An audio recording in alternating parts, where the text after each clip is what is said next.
Welcome to Whiskey Bandit Reviews. I'm Eric. I'm Josh. And I'm Corey. And today we are going to try the OKI Blended Bourbon Whiskey. This is batch number 1. Let's see what we think about it. So let's drink on that.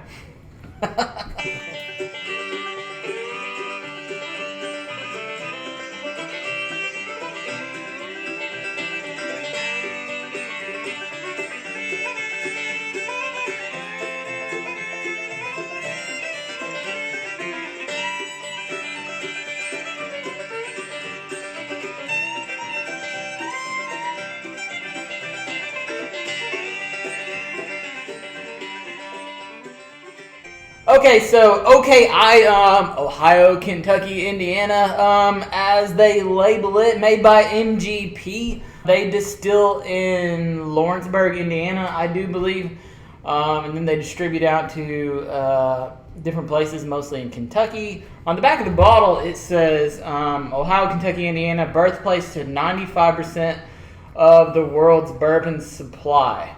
So this is a blended whiskey of 5 different whiskeys. So a lot going on with this one. Just going to have to read some notes here because there's so much going on with it. It contains a low rye whiskey that's supposedly between 8 and 10 years old, which is about 21% rye. It has a high rye bourbon, 3 to 8 years old, which is about 36% rye.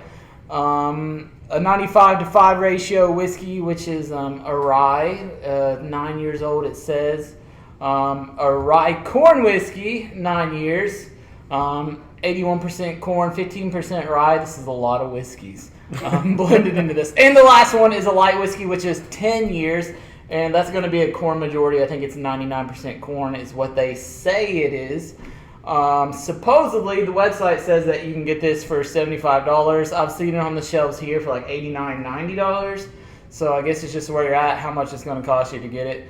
I think OKI now, I think is New Riff now, which we're fans of.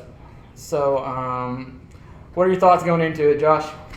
I don't really know what to expect. Like you said a minute ago, there's just so much blended together in this. I mean, who knows what we're going to be able to pick out, to be honest. It could go anywhere. So I'm pretty excited to try it just to see, what kind of profile we're able to get out of it. But as far as what to expect, honestly, I have no idea.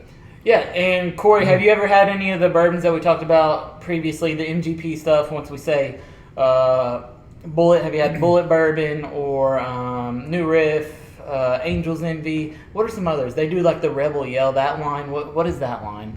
I forget who makes that. I have had the Rebel Yell. I've had the Bullet. I like both of those. To my knowledge, I've actually never had a blended bourbon, so I'm kind of excited about that. Most of the stuff I drink, what I like is like the single barrel, small select, stuff like that. So I'm kind of curious to see what's going to be like. Yeah. So I don't know. Since it's all blended like that, can they still call it a bourbon within the rules of bourbon? I don't even know.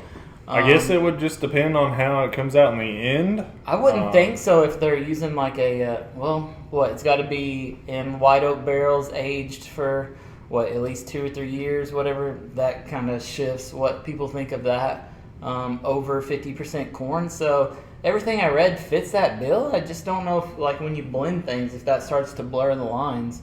If they'd still consider that a bourbon, I guess. Okay, so we're going to crack her open here. All right, pretty good cork pop there. This is an interesting looking bottle, kind of basic, with the label on there, just kind of saying everything that's on it.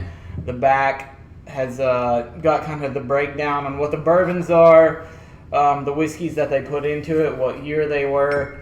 What percent of the contents it is. So it looks like the most of this is made up of a rye bourbon from roundabout 2009, 26% of it.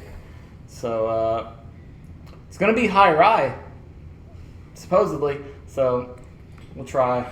We'll see what we think about it because we are high rye enjoyers here. Yeah, I was pretty excited to see how the rye content balanced out in this because, like you said, that one was 95.5 rye. Yeah. that, like straight rye whiskey there. But it's interesting that they throw in that corn whiskey, the 10-year corn whiskey. So that kind of... What does it say anything about the back about that corn whiskey? What does that have an age or anything on that, or how old it was? Because a lot of this I had to look up. It was kind of all over the place as far as information about it. 21% rye bourbon, which consists of a 2007, a 2008, and a 2009. Total percent of contents on that is 7.8, 1.8, and 23.3 respectively. Yeah, it's very specific. 36% rye bourbon. That is a 2009 and a 2014. Total percent of the contents on that is 26.4 and 0.2% respectively. The 95% rye whiskey is from 2008, which is 12.2% of the entire makeup here. 15% rye corn whiskey, 4.6%. That one was from 2008. And the light whiskey's 23.7%. That is from 2007. So like I said, very detailed breakdown on all of that. I kind of like how specific they get. I don't know exactly how they determine that level of detail, but... Still weird to me how rye heavy it is, and then they decided to throw in that 10-year corn whiskey. That kind of throws me off a bit. So being new to this, especially with the blended side of this... I don't think I have anything like this. Do you, Josh? I do not. Nothing okay. Even similar to this. I will tell you what this looks like. That looks like a New Riff cork. Yeah. Right over Josh's shoulder there. You'll find a black cork that looks just like this. So kind of a telltale sign there that these are probably coming from the same place. New Riff you'll find up in Newport, Kentucky. But this one says it's out of Bardstown. Bottled in Bardstown. So... I don't know, a lot of bourbon in Bardstown, so I don't know. This OKI is always interesting. You see it pop up every now and then. I think it was an old bourbon brand that kind of went away, and then I think New Riff bought out the rights to that name, and they'll still do some stuff under the OKI. I may be completely wrong with that, but I think something kind of like that. But what about the nose on it? I've kind of already been cheating and sneaking in on it here. Yeah, I've tried to get a little I'll bit. I'll tell you what it kind of smells like. The same thing, New Riff. Which, if you've had New Riff before, Corey, you've not, but Josh has, and it's been a while since I've smelled it. But I think it smells like this. And the smell is pleasant. Yeah, I was going to say, maybe this is me... maybe this is the cigar that I just smoked a little while ago, but it smells really sweet. Mm-hmm. Yeah, and that's probably coming from it being mostly a rye whiskey, which will give you that sweet smell, but then the flavor profile, typically, you get that pepper, spicy kind of thing going on. Mm-hmm. So I assume that's what we can expect from this. What about you, Josh? I get a lot of like brown sugar, like kind of baking spices in that realm on the nose here. Yeah. Like Corey said, it's definitely got a sweet smell. Yeah, for sure. I'm trying to pick out some maybe more specific things that you guys haven't really hit on. Yeah, I'm trying to get in there deep enough to kind of... I get a little bit of like a subtle like evergreen tree kind of smell. But again, it's just like that kind of standard smell you get from a lot of rye bourbons or even ryes themselves. I really like the smell of this. Like I know we haven't tasted it yet, but I just... It's pleasant for sure. Not super oaky smelling though. At least for me, it's not. I don't know if you guys are. Can you pick out the wood at all? Not a lot. Because some of it's pretty old, so we should be getting some kind of wood smell out of it, I would think, if we've got several 9 years and 10 years. It's definitely got like a dark reddish color to it. Yeah, the color's pretty. I would assume just from smelling it alone and looking at it, it's going to be pretty good. what are we gonna? It's 50% alcohol, so 100 proof. It's up there. Not the highest thing you'll come across, but enough to separate itself from a lot of stuff that you'll drink. So we'll see. See if it tastes warmer than that. I'm ready to taste it if you guys are. Absolutely. I'm looking forward to this. Yeah.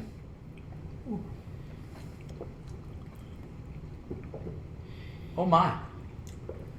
That did a lot for me. Yeah. Yeah. And that's just the first drink, so I'm interested to try the second one. It's still going. There's a lot of spice to that. That's really good. Okay, so real sweet on the tip of the tongue, and then it starts to progress through that kind of peppery taste that you get from rye. It's almost like an explosion, like how quick it goes from like one to the other. Like you get the sweetness and like kind of those flavors, the like you said, the brown sugar, the sweeter like candy flavors, and then it quickly gets to that like all the spices that come along with it. In the hug, it tastes higher than 100 proof. It really hits like all of the taste buds on your tongue too. Like it hangs out, at least for me anyway, it hung out like on the sides of my tongue, like the taste buds that are out there. It stayed there for a while. I really like this. I don't know, the tip of that, like, and I don't know if it's just because that's what it's hitting first, but the very beginning of it is so sweet to me. Like, almost like a pepper, like a hard peppermint candy kind of sweet. What do you get out of it, Josh? I don't really get peppermint. I definitely get some sweetness. You know, kind of like you were mentioning a second ago, by the time it gets about like halfway back, you know, it's where you really start picking up the spice in this. About halfway back my tongue is where that kind of started to kick in. And for me, I can pretty much just feel, you know, the hug all the way down. Yeah. It's definitely got a very good Kentucky hug. It's not quick. No. Like, it hangs out. It does. 100 proof? You know, If I didn't know that was 100 proof, I would have guessed higher. Yeah, I would think in the 110s, maybe even up a little higher, like it tastes like that. What kind of sweetness is that, though, at the beginning? I said peppermint, but I'm not really sure, but it's like it's that's how sweet it is at the beginning. I don't know if it actually tastes like peppermint, but it's very sweet to start, I think. It's almost just kind of like simple syrup, like sugar. Like that's how sweet that is at the beginning. Yeah, and to try to pick that part of it out, like you've got to really think pretty quickly because it goes away so quickly to that spice. You can't really chew on it very long or anything like that either. You know, to kind of pick that apart. Maybe I'm crazy, but you know, on the nose, Josh, you mentioned the brown sugar. For me, I can definitely taste like the brown sugar, like the simple syrup to straight sugar. It almost kind of reminds me of, in terms of sweetness, what like a graham tastes like a graham cracker, like that kind of sort of sweetness. You're right though. It just hits you, and then it just kind of goes on into the spices. It's pretty complex, what you would expect from so many things blended together. Right. But I didn't know what to think about it once I saw all of that blended together. I thought it was just kind of almost gimmicky, like we'll take your money because we're throwing all this together. But it really works. Like somebody really thought about this and put this together. It doesn't feel accidental. Like it feels intentional for it to be as complex as it is, for it to have these different notes. And just the way it hangs, it feels like what they did with all these like very specific percentages. It feels intentional. After I've had a pretty good portion of it here and came back to it, and now I revisit the nose, like I do get a lot of oak now, which I wasn't getting before. A lot of wood, and that wasn't there before, but I'm definitely getting it now. Maybe I just didn't notice it at first, but I get quite a bit of oak now. Okay. Overall thoughts on it? What do you think? How much is this bottle when we're talking about price point? Like, what are we looking at on this? They say it retails at $75. I saw it at the liquor store. Probably owned one that we used to work at as teenagers at Blockbuster there. They had it for $89, $89.99. I think I got it from Liquor Barn for $80-ish, or maybe the retail, because they don't really shoot theirs up at all. So, that was my next question. Is this a $75 to $80 whiskey for you? For me, this is good. I like this. Yeah. I would definitely drink this again. But thinking about paying $90 for it, I don't know. That seems a little bit steep.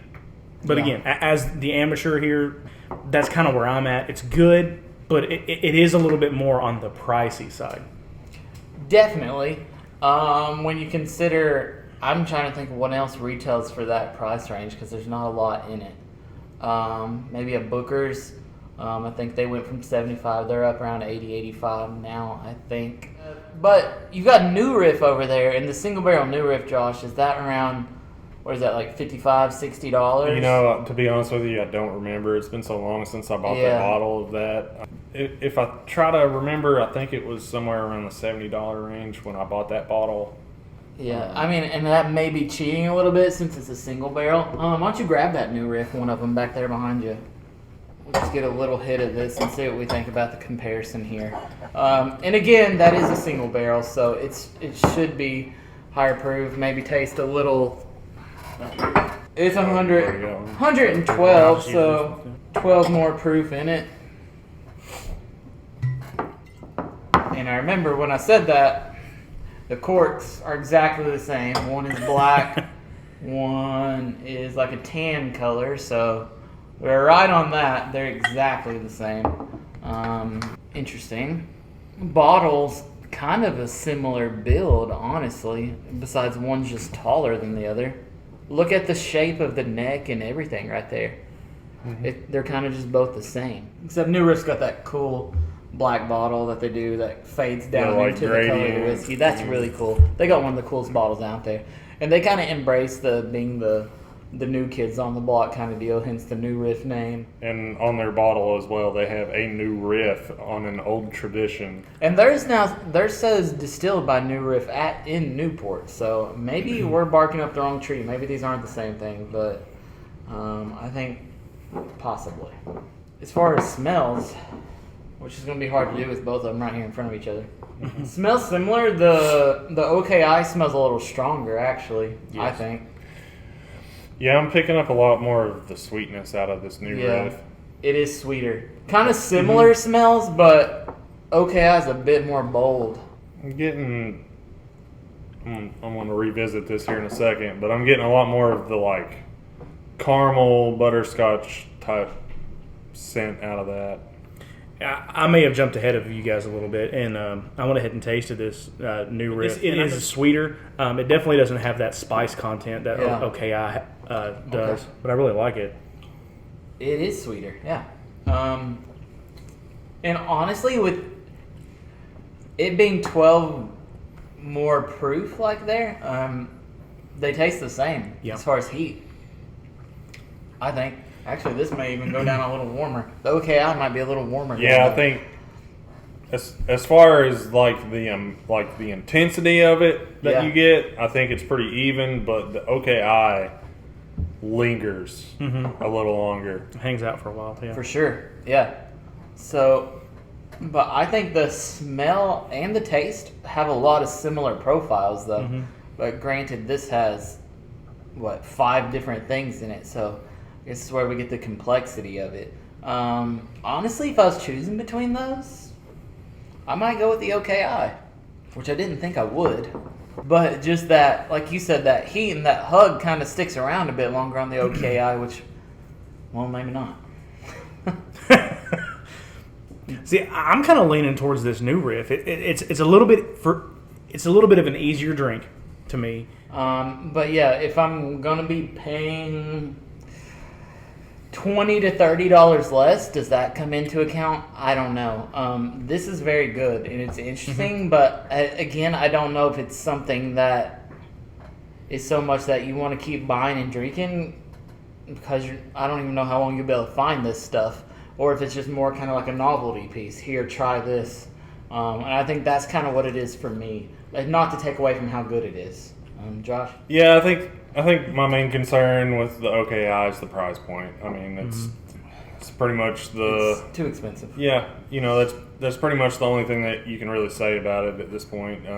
You start considering paying, like you said, if you don't find it at retail, we found it for somewhere around the $90 range. You know, I got to be honest. You know, there's been some different bourbons and stuff that we've gotten for half of that price in the past that I much prefer to what I'm getting out of that. If I'm comparing these two, honestly, as well, I probably am going to go with the New Riff. I think I actually like that better as well. So yeah, okay. Yeah, I'm kind of stuck between them. I don't know. They're pretty similar. And that OKI kind of stood out for me a little bit more with the hug area, but then that last drink I had of the New Riff, I think I'm getting messed up by mixing them now together. But yeah, both they're really kind of too close to call for me. So I think I would go with the cheaper one, but maybe I would get this just for the uniqueness of it. If like money's not too big of a deal for you and you just want to buy something interesting, yeah, then this is cool. But then again, if you're looking at single barrels and getting up to that price, then you can, I don't know, go Four Roses single barrel for $40, and you're at half the price point. And I think I would enjoy. Or if you're even going to step up to the $60 range, go ahead and get the single or the small batch select. Small batch select, yeah, $60, and we've heard of that to a lot because I think we hold it in such high regard, and with it being Four Roses, you can find it all the time, and it's just $55. So I don't know where the price point comes from in this. Not taking away from it, it's good. It is a good bourbon, blended bourbon. But I would never pay $90 for it again, since that's what it is around here. I'm glad I have it, but again, it's just going to be kind of like a shelf sitter for me. Here, try this to people when they come over. Not something I'm going to be reaching for drinking, kind of like the other stuff. So, how about scores? Let's get to some scores. This is kind of weird because we have like our bourbon scale, our rye scale. We've introduced a beer scale now. But I guess just generally, where does this sit? What do you got it at, Josh? You know, it's pretty solid overall. Yeah. It's not the best that I've had, so you know, I'm kind of struggling a little bit here to figure out what kind of range that I want to put this into. Yeah. And as much as I don't want to let it affect my judgment, I can't help but keep coming back to the $90 a bottle thing. I think if I'm going to give it a score, I'm going to probably put it somewhere in my initial gut feeling is a 7.2. Okay. That's funny. I'm laughing because you're very close to me, which we always are. If you've watched any of these so far, you'll see that Josh and I are normally within like a tenth or 2/10 of each other. Corey? Well, it's funny that you said 7.2 because I'm sitting here, and when you guys rate these, do you normally factor in the price point to it? Or note the price, but I don't know. I've kind of been more along the lines of just noting how good, or just rating it on how good the bourbon is, or the whiskey itself. Okay. But then noting, hey, this is $80 and this is $40. Yeah, right. So, well, tasting this, I kind of thought it was ironic because the way, this was sweet initially, and then it settles out into some more spices and some more complicated flavors.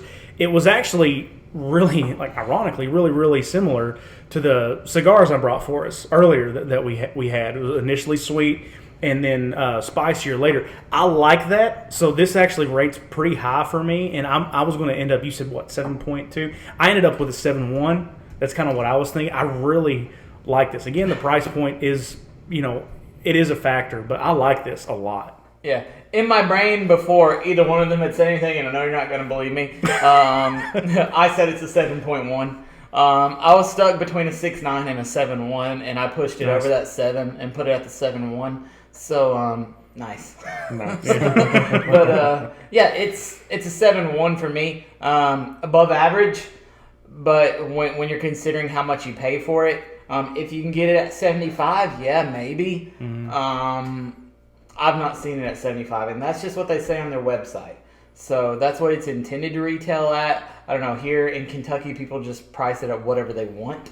So good luck at finding it for 75. I think I would take something else for that much money. but it is very good. That's my thoughts on it. 7.1. That's probably where we'll average it out since we got 2 7.1s and a 7.2. Pretty good stuff. If you've had it before, comment. Let us know what you think. Give us a like, a subscribe. Any final thoughts before we take off? I don't think I really have much else to add. Okay, so OKI, maybe to consider if you've got the money and don't care to spend that much for it. But if not, you can probably find some similar things for much less money. But good bourbon. So thanks for hanging out with us here, watching the video. We'll catch you on the next one.